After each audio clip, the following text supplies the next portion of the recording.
সেই জন্য সরকার আমাকে 1,21,000 টাকা সাম্মানিক ভাতা দেয়। কত টাকা পায় এক একটা এমএলএ?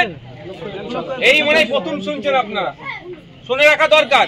আপনাদেরকে পরিষেবা দেওয়ার জন্য গাড়ির তেল খরচ, মোবাইল খরচ, অফিস খরচ সব মিলিয়ে কত? 1,21,000। আগে ছিল 81,000, এখন 40,000 বেরিয়েছে।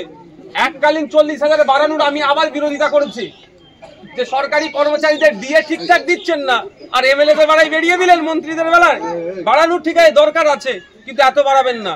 তো আপনাদের জ্ঞাতার্থে বলে রাখি, আমি যে আগে 81,000 পেতাম, এখন 1,21,000 পাচ্ছি। এই 1,21,000 বা 81,000-এর কাছ থেকে আমি 81 পয়সাও নিইনি। মানে আপনাদের জন্য আমি যে জায়গায় গিয়েছি সেই টাকাটা আমি জনগণের স্বার্থেই খরচ করি।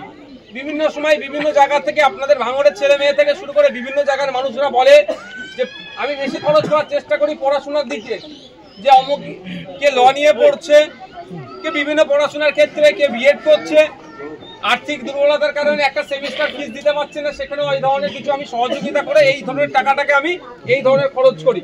দেখ, আমি আমার টাকা কিভাবে খরচ করেছি সেটা থেকে নয়, আপনাদের কাছে আমার আসার কারণ, আপনাদেরকে বলার কারণ হচ্ছে আপনাদের যে সমস্ত সমস্যা আছে আমাদেরকে বলবেন, আমরা চেষ্টা করব সমাধান করার জন্য। এই সমাধানের জন্য, এই সার্টিফিকেট দেওয়ার জন্য এমএলএ বা কারো ওই 500,000 টাকা দিতে লাগে না। কারণ পঞ্চায়েতের মেম্বার, প্রধান, উপপ্রধান, সমিতি, মন্ত্রী, এমপি, এমএলএ সবাইকেই আপনাদের ট্যাক্সের টাকা থেকে দেওয়া হয় সাম্মানিক ভাতা। একজন পঞ্চায়েতের মেম্বার সম্ভবত এখন 3,000 টাকা পায়, একজন প্রধান প্রায় 5,000 টাকা পায়, সমিতি এই ধরনের করে করে একটা এমপি 3.5 লাখ টাকার উপরে এক মাসে পায়। কেন দেওয়া হয় তাদেরকে? টাকাটা কে দেয়? মমতা ব্যানার্জি না মোদি দেয়? কেউ টাকাটা দেয় না। টাকাটা আমাদের, আপনার ট্যাক্সের টাকা, আমরাই তাদেরকে দিই। আপনার আমার ট্যাক্সের টাকা আমরাই এমপি এমএলএদেরকে দিই। কেন? আমাদেরকে পরিষেবা দেওয়ার জন্য, আপনাদের পরিষেবা পাওয়ার জন্য।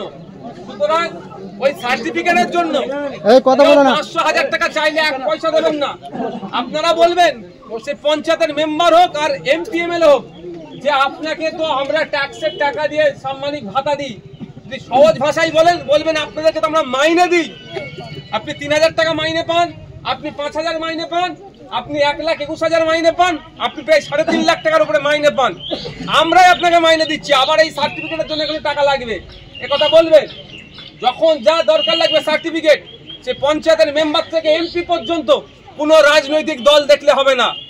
কারণ যখন ভোটে কন্টেস্ট করা হয়, কোনো একটা নির্দিষ্ট দলের হয়ে কন্টেস্ট করি আমরা, যখন ভোটে জিতে যাওয়ার পরে তখন ওই নির্বাচনী ক্ষেত্রে প্রত্যেকটা মানুষকে পরিষেবা দিতে হবে।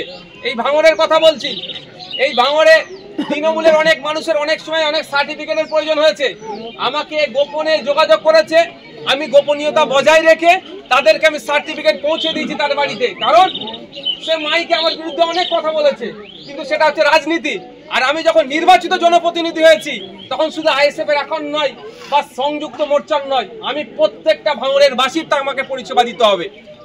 যদি আমি প্রত্যেকটা ভাঙড়বাসীকে পরিষেবা না দিই, তাদেরকে যদি উপেক্ষা করি, তাহলে আমি সংবিধান বহির্ভূত কাজ করব, সংবিধানকে মান্যতা দেব না।